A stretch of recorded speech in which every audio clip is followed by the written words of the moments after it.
புருஷோத்தம மாதம் 1000 மடங்கு நற்பலன் தரும் புருஷோத்தம மாதம் மே 17 முதல் ஜூன் 15 வரை.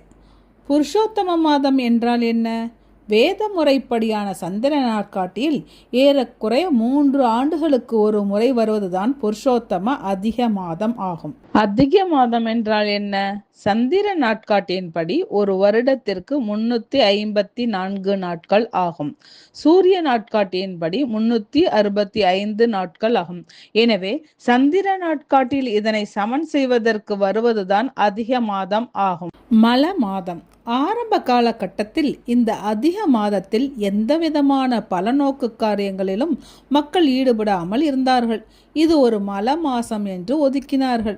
இதனால் பெரிதும் மன வருத்தம் அடைந்த இந்த அதிக மாதத்தின் தேவி வைகுண்டம் சென்று பகவான் ஸ்ரீ நாராயணரிடம் பிரார்த்தனை செய்தார்.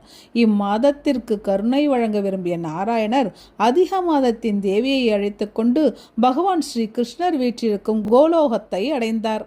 புருஷோத்தம மாதம் பெயர் வந்த விதம். அதிக மாதத்தை மக்கள் ஒதுக்குவது பற்றியும் அதனால் அதிக மாதம் பெரிதும் வேதனை அடைகிறது என்றும் ஸ்ரீ கிருஷ்ணரிடம் விவரித்தார் நாராயணர். அதிக மாதத்தின் மீது கருணை கொண்ட பகவான் ஸ்ரீ கிருஷ்ணர், எவ்வாறு நான் புருஷோத்தமர் என்று போற்றப்படுகிறேனோ அதுபோல இந்த அதிக மாதமும் புருஷோத்தம என்று அழைக்கப்படும். புருஷோத்தம மாதம் எல்லா மாதங்களிலும் முதன்மையானதாகவும் மிக முக்கிய வழிபாட்டிற்கு உரியதாகவும் திகழும்.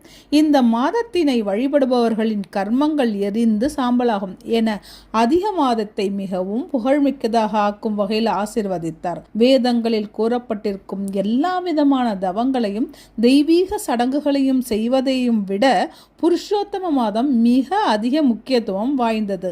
யார் ஒருவர் பக்தியுடன் புருஷோத்தம மாத விரதத்தினை கடைபிடித்து என்னை வழிபடுகிறார்களோ அவர்கள் எல்லா விதமான நற்பலன்களையும் பெற்று வாழ்வின் இறுதியில் எனது இருப்பிடமான கோலோகத்தை வந்தடைவர். நாரதிய புராணம் அத்தியாயம் 31 கூறப்பட்டுள்ளது.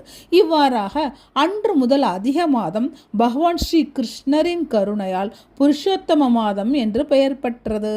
அதன் பிறகு சாதாரண மனிதர்கள் முதற்கொண்டு மன்னாதி மன்னர்கள் வரையிலும் தேவர்களும் முனிவர்களும் ஏன் லக்ஷ்மி தேவியும் கூட புருஷோத்தம மாதத்தை வழிபட்டு புருஷோத்தம மாத விரதத்தினை கடைபிடிக்க ஆரம்பித்தனர். புருஷோத்தம மாதத்தின் மகிமை. ஹரிபக்தி விலாசம், பத்ம புராணம், நாரதீய புராணம், ஸ்கந்த புராணம் போன்றவற்றில் புருஷோத்தம மாதத்தின் பெருமைகள் பற்றியும் புருஷோத்தம மாத விரதத்தின் முக்கியத்துவம் பற்றியும் சிறப்பாக குறிப்பிடப்பட்டுள்ளது. வேத சாஸ்திரங்கள் இந்த புருஷோத்தம மாதம் 1000 மடங்கு நற்பலன் தரக்கூடிய மாதம் என்று கூறுகின்றன. புருஷோத்தம மாதம் எல்லா விதமான சக்திகளையும் உடையது. யார் ஒருவர் புருஷோத்தம மாத விரதத்தினை கடைபிடிக்கிறாரோ அவர் எல்லா விதமான பாவ விளைவுகளில் இருந்தும் விடுபடுவர். புருஷோத்தம மாதத்தில் பகவானின் திருநாமங்களை உச்சரிப்பவர்களின் கவலைகள் அனைத்தும் பறந்து போகும். அவரது அனைத்து விருப்பங்களும் நிறைவேறும். புருஷோத்தம மாத விரதத்தை கடைபிடிப்பவர்கள் 100 அஸ்வமேத யாகம் செய்த பலன்களை பெறுவர். புருஷோத்தம மாதம் எல்லா மாதங்களிலும் சிறந்த மாதம் ஆகும். பக்தியுடனும் நம்பிக்கையுடனும் புருஷோத்தம மாதத்தின் சிறப்புகளை கேட்பவர்களுக்கு கிடைப்பதற்கு அரியதான கிருஷ்ண பக்தி கிடைக்கும். அது மட்டுமல்லாமல் அவரது பாவங்கள் அனைத்தும் அழிந்து போகும். தவறவிடாதீர்கள். மிக உயர்ந்த நற்பலனை தரும் புருஷோத்தம மாதத்தில் ஒருவர் எவ்வித விரதமும் அனுஷ்டிக்கவில்லை என்றால் அது அவரது வாழ்வில் மிக பெரிய இழப்பாகும். பாரத தேசத்தில் பிறவி எடுத்தும் புருஷோத்தம மாத விரதத்தை தவிர்ப்பவர்கள் மிகவும் துரதிர்ஷ்டசாலிகள் என்று நாரதிய புராணம் குறிப்பிடுகிறது. புருஷோத்தம மாத விரதம் எப்படி இருக்க வேண்டும்? பொதுவாக தீப திருவிழா வருடந்தோறும் தாமோதர மாதத்தில் மட்டுமே நடைபெறும். ஆனால் 3 வருடங்களுக்கு ஒரு முறை வரும் இந்த புருஷோத்தம மாதத்திலும் தீப ஆரத்தி காட்டுவது மிக மிக சிறப்பு வாய்ந்தது என்று நாரதீய புராணம் குறிப்பிடுகின்றது. புருஷோத்தம மாதத்தில் வேண்டாத விஷயங்களையும் தவிர்த்து ஆன்மீக காரியங்களை அதிகம் செய்ய வேண்டும். புருஷோத்தம மாதம் முழுவதும் தினசரி பிரம்ம முகூர்த்தத்தில் எழுந்து பகவான் ஸ்ரீ கிருஷ்ணருக்கு நெய் தீப ஆரத்தி காட்ட வேண்டும். 16 சுற்றுகள் ஹரே கிருஷ்ண மகா மந்திரத்தை ஜபிக்க வேண்டும். தினசரி ஸ்ரீ கிருஷ்ணருக்கு நிவேதனம் செய்த பிரசாதத்தை உண்ண வேண்டும்.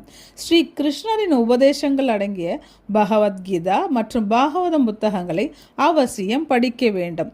புருஷோத்தம மாதம் இந்த வருடம் மே 17 முதல் ஜூன் 15 வரையை அனுசரிக்கப்படுகிறது. விரதம் முடிக்கும் முறை: புருஷோத்தம மாதத்தின் இறுதி நாளுக்கு அடுத்த நாளில், அதாவது ஜூன் 16 அதிகாலை எழுந்து நீராடி பகவான் ஸ்ரீ கிருஷ்ணருக்கு புஷ்பாஞ்சலி செய்து நெய் தீபம் காட்டி பூஜித்து பிரார்த்திக்க வேண்டும்.